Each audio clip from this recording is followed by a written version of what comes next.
अंजन जी दे यार कैमरा पड़ी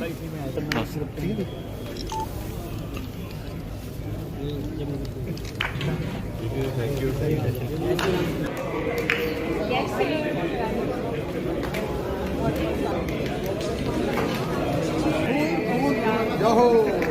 बहुत अच्छा धन्यवाद धन्यवाद धन्यवाद जी स्वागत है स्वागत है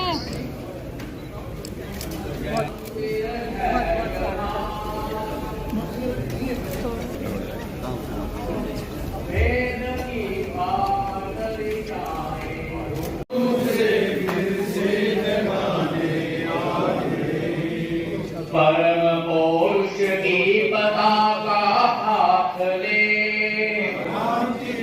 नवगीत हम विजय की ओर बढ़ा नव द्वार पैदा संतान कर वेद की पावन ऋचाएं गूंजती वेद की पावन ऋचाएं भारत माता की भुवस्वः तत्सवितुर्वरेण्यं भर्गो देवस्य धीमहि तन्नो भर्गो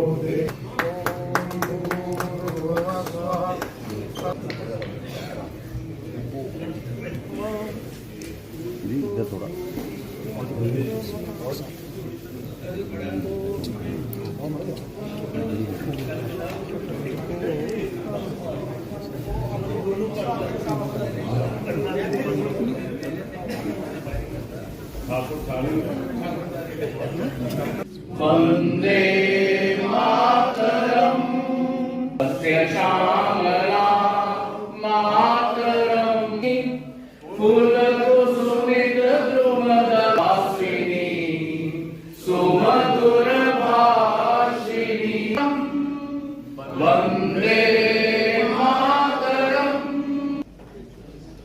हमारे प्रदेश अध्यक्ष मान सिंह जी डॉक्टर जितेंद्र सिंह जी को सम्मानित करें। रघुनंदन सिंह जी जो वाइस चेयरमैन है राहुल हंस जी, उनसे निवेदन है कि वो डॉक्टर निर्मल सिंह जी को सम्मानित करें। राजेश मेहता जी जो जनरल सेक्रेटरी है यहाँ पे इस जिला के, वो कविता गुप्ता जी को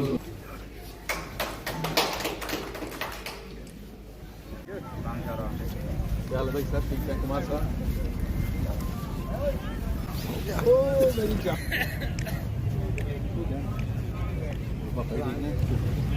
वो जेल मंत्री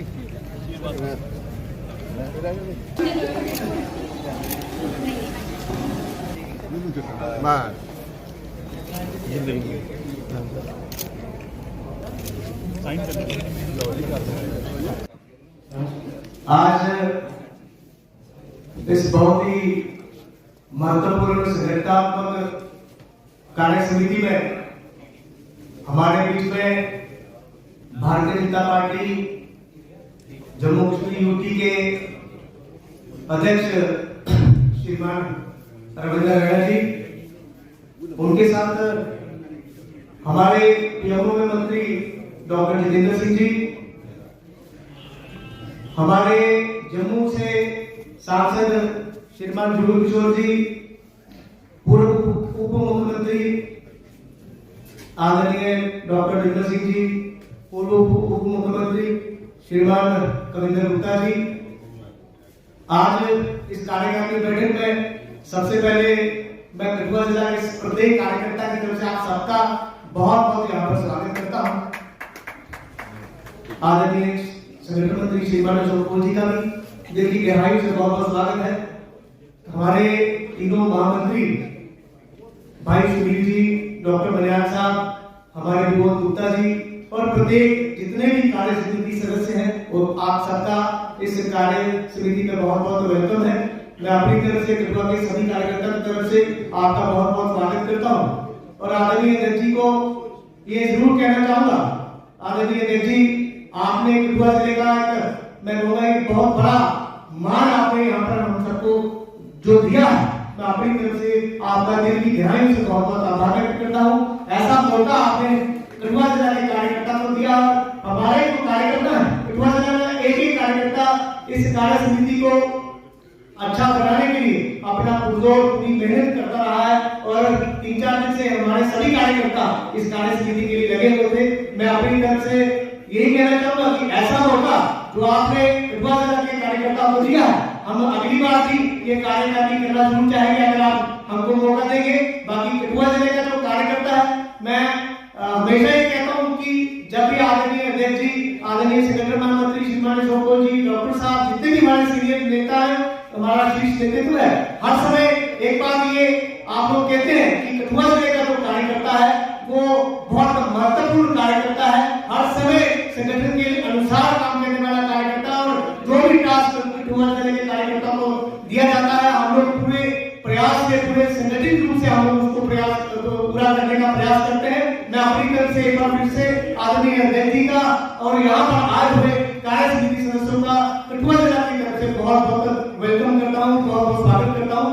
बहुत बहुत धन्यवाद। सर बताएंगे आज जो कार्यकारिणी भारतीय जनता पार्टी जम्मू कश्मीर की कार्यकारिणी की बैठक यहाँ कठुआ के अंदर जो हुई है, उसमें जम्मू कश्मीर के राजनीतिक और सुरक्षा हालात पर यहाँ विस्तृत चर्चा हुई है। पूरे जम्मू कश्मीर में भारतीय जनता पार्टी के संगठनात्मक जो हमारा ऑर्गेनाइजेशनल स्ट्रक्चर है, उसमें और मजबूती करने और आने वाले दिनों के अंदर एक जो है बड़े पैमाने पर जनमानस के कार्यक्रम, रैलियां, जनसंपर्क अभियान पूरे जम्मू कश्मीर के अंदर हम शुरू करेंगे। भारतीय जनता पार्टी जम्मू कश्मीर में चाहे असेंबली के इलेक्शंस हों या लोकसभा के 2024 के चुनावों की तैयारी में पूरी तरीके से जुट चुकी है। जैसे भी जो भी निर्णय चुनाव आयोग करेगा, भारतीय जनता पार्टी जम्मू कश्मीर के चुनावों के लिए और 2024 के जो लोकसभा के चुनावों की दृष्टि से पूरी तरीके से तैयार है। सर जम्मू कश्मीर में बात करें, इस वक्त भारत जोड़ो यात्रा भी चल रही है और आप भी काफ़ी हमलावर हैं यात्रा को लेकर। पूरी भारतीय जनता पार्टी से कई तरह के सवाल सामने आ रहे हैं, तो क्या देखते हैं कि जम्मू कश्मीर में भारत जोड़ो यात्रा का क्या प्राय है? देखिए, श्री राहुल गांधी जी इस समय जो पूरे भारत की यात्रा कर रहे हैं, उनको कुछ सवालों के जवाब देने पड़ेंगे।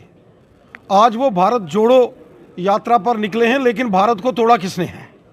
श्री राहुल गांधी जी की पार्टी, कांग्रेस पार्टी और इनके ही परिवार के जो पंडित जवाहरलाल नेहरू थे, उनको सत्ता हासिल करनी थी, उनको प्रधानमंत्री बनना था, कांग्रेस को सत्ता में आना था और 1947 में भारत माता के टुकड़े करा दिए। 1947 में जब जम्मू कश्मीर पर पाकिस्तान ने हमला किया और महाराजा हरि सिंह बहादुर जी ने पूरे के पूरे जम्मू कश्मीर का विलय भारत में किया, उसके बाद क्या कारण थे कि एक बड़े भाग पर पाकिस्तान का कब्जा रहा और गिलगित बल्टिस्तान हो, मीरपुर कोटली, भिम्बर बाग, पलंदरी, देवा बटाला हो, ये पाकिस्तान के कब्जे में क्यों चला गया? ये कांग्रेस की मेहरबानी से जम्मू कश्मीर के और लद्दाख यूटी के बड़े भाग पर पाकिस्तान ने कब्जा किया। जम्मू कश्मीर में जब जब कांग्रेस की सरकार रही, यहाँ देशभक्त लोगों को प्रताड़ित किया गया, दुखी किया गया। पश्चिम पाकिस्तान के रेफ्यूजी हों, POJK के रेफ्यूजीज़ हों, 1947, 65 और 71 के रेफ्यूजीज़ हों, या जम्मू कश्मीर में गुज्जर बकरवाल हों, गद्दी सिप्पी हों, वाल्मीकि समाज, गोरखा समाज, महिलाएं, दलित समाज, पहाड़ी कबीले के लोग, इनके साथ 70 साल नाइंसाफ़ी हुई जब जब कांग्रेस की सरकारें रही। आज जब हमारे देश के प्रधानमंत्री श्रीमान नरेंद्र मोदी साहब हैं, सबका साथ, सबका विकास और सबका विश्वास, इस मिशन के साथ काम हो रहा है। जम्मू कश्मीर विकास की राह पर बड़ी तेज़ी से आगे बढ़ रहा है। कांग्रेस ने हमेशा जम्मू कश्मीर के अंदर विकास के रास्ते में रोड़े अटकाए और राष्ट्रवादी ताकतों को परेशान किया, प्रताड़ित किया। आज जिस कठुआ के लखनपुर के प्रवेश द्वार से बड़ी आसानी से श्री राहुल गांधी जी जम्मू कश्मीर में यात्रा करने के लिए आए हैं। श्यामा प्रसाद मुखर्जी साहब भी सन 1953 में तिरंगा झंडा लेकर आए थे। उस वक़्त कांग्रेस के लोगों ने श्यामा प्रसाद मुखर्जी साहब को गिरफ्तार करके जेल में उनकी हत्या कर दी की थी। श्री अनुराग ठाकुर जी के नेतृत्व में तिरंगा यात्रा जब जम्मू कश्मीर आई थी तो इसी लखनपुर में उनको गिरफ्तार कर दिया गया था। क्या श्री राहुल गांधी जी जवाब देंगे कि इतना जुल्म, इतने सितम देशभक्तों पर कांग्रेस की सरकार के रहते क्यों हुए? जिन लोगों ने देश उजाड़ा, आज वही लोग षड्यंत्र करके देश जोड़ने की बात कर रहे हैं। कांग्रेस के दिग्गज नेताओं का कहना है कि जब भी जम्मू कश्मीर में टारगेटिंग के लिए हुई है तब केंद्र में सरकार जो है वो भाजपा की रही, चाहे वो 90 दशक की बात करें चाहे अब के समय की बात करें, जहां राजौरी में कई कांड हुए, 1999 में जब कश्मीर घाटी से कश्मीरी पंडितों को बंदूक की नोक पर निकाला गया, कश्मीर के अंदर रहने वाले देशभक्त सिखों को और देशभक्त मुसलमानों को जब कश्मीर के अंदर मारा गया 1990 के दौर में, और उसके बाद तब तक कांग्रेस की सरकारें थी, केंद्र में भी और जम्मू कश्मीर के अंदर भी कांग्रेस समर्थित सरकारें थी। कांग्रेस ने हमेशा अलगाववादियों और आतंकवादियों की मदद की है। कांग्रेस पार्टी के नेताओं ने हमेशा आतंकवादियों को गले लगाया, अलगाववादियों को गले लगाया, जिसके कारण जम्मू कश्मीर में अलगाववाद और आतंकवाद पनपा है। आज केंद्र में मोदी साहब की सरकार है, आतंकवाद पर ज़बरदस्त प्रहार हुआ है। आज जम्मू कश्मीर में ना तो बंद काल से ना हड़तालें हैं और ना ही पत्थरबाजी की घटनाएं हैं।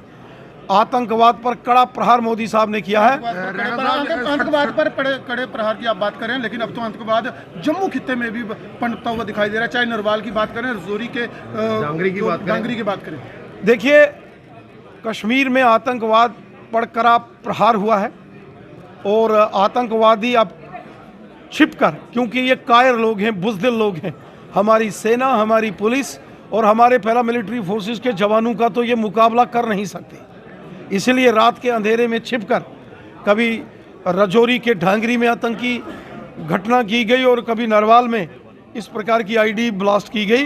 ये कायर और बुज़दिलाना हरकतें हैं, ये दौर भी खत्म हो जाएगा, टारगेटेड किलिंग्स भी नहीं रहेगी। राहुल गांधी की पद यात्रा के दौरान भाजपा पर आरोप लगा रहे हैं कि आए जब से भाजपा यहाँ पे शासन कर रही है उसके बाद से ही यहाँ पे बेरोजगारी, जब से जम्मू कश्मीर में भारतीय जनता पार्टी की यहाँ तो कभी हमारी सरकार रही नहीं, लेकिन जब से केंद्र में नरेंद्र मोदी साहब की सरकार है, जम्मू कश्मीर में जो बंद काल्स के कैलेंडर्स हड़तालों के निकलते थे वो बंद हो गए, जो पत्थरबाजी की घटनाएं हैं वो बंद हो गई। कश्मीर का लाल चौक 12 महीनों में से 10-10 महीने साल का बंद रहता था, वो चीज़ें ख़त्म हो गई हैं। आज पूरे जम्मू कश्मीर के बाज़ारों में रौनकें हैं, स्कूल कॉलेजेस सब खुले हैं, बच्चे अच्छे से पढ़ाई कर रहे हैं, व्यापारी बिजनेसमैन सब अपना काम अच्छे से कर रहे हैं। हाँ, छिपकर पीठ के पीछे पाकिस्तान के आतंकवादी कोशिश करते हैं अमन चैन में खलल डालने का, ये दौर भी ख़त्म हो जाएगा, ये टारगेटेड किलिंग का दौर भी हम खत्म करें। सर, अभी भी जो आपने कार्ड डाला उस पर गरीब कल्याण हमारा संकल्प लिखा है। जम्मू कश्मीर में सरकारी ज़मीनें खाली करवाने के नाम पर जिन लोगों के पास थोड़े थोड़े हिस्से थे ज़मीनों को, उनको भी बेदखल किया जा रहा है, उनकी ज़मीनों पर बोर्ड लगवाए जा रहे हैं, तो क्या देखते हैं ऐसे कैसे गरीब कल्याण होगा? देखिए, जो ज़मीनों को खाली करने के संदर्भ में honourable high court Jammu Kashmir के, उनकी पहले सिंगल बेंच की जजमेंट आई, फिर डबल बेंच ने जजमेंट दी, और घास चराई हो या सरकारी ज़मीनों के मामले बड़े पुराने ये मामले हैं, लेकिन फिर भी हमने माननीय उपराज्यपाल महोदय जी से बात की है कि किसी भी प्रकार की गरीब मार नहीं होनी चाहिए।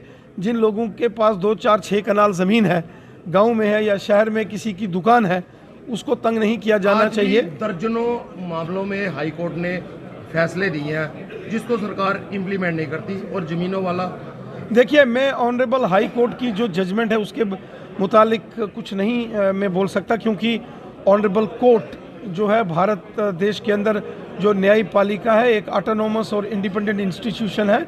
हम अपनी न्यायपालिका की अदालतों की, जजेस की बहुत रिस्पेक्ट करते हैं, और फिर भी हमारा प्रयास है कि गरीब मार नहीं होनी चाहिए।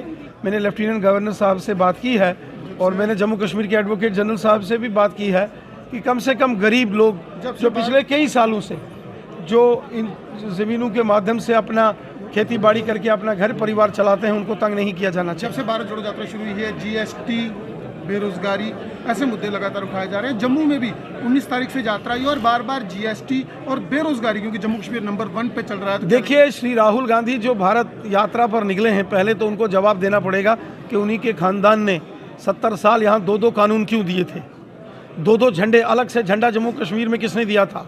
राहुल गांधी जी की पार्टी और इनके खानदान के लोगों ने दिया था। जम्मू कश्मीर में अलग से कानून और अलग से प्रधानमंत्री यहाँ किसने दिया था?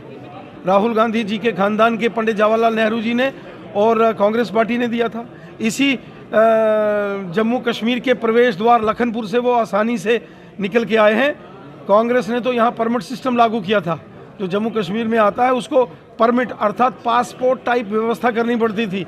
आज भारतीय जनता पार्टी के असंख्य कार्यकर्ताओं के बलिदान के कारण और श्री नरेंद्र मोदी साहब के ऐतिहासिक जो निर्णय उन्होंने 5 अगस्त 2019 को लिए हैं, उसके बाद जम्मू कश्मीर में एक विधान, एक प्रधान, एक निशान और पूर्ण तरीके से जम्मू कश्मीर जो है वो भारत के भारतीयता के रंग में रंगा है।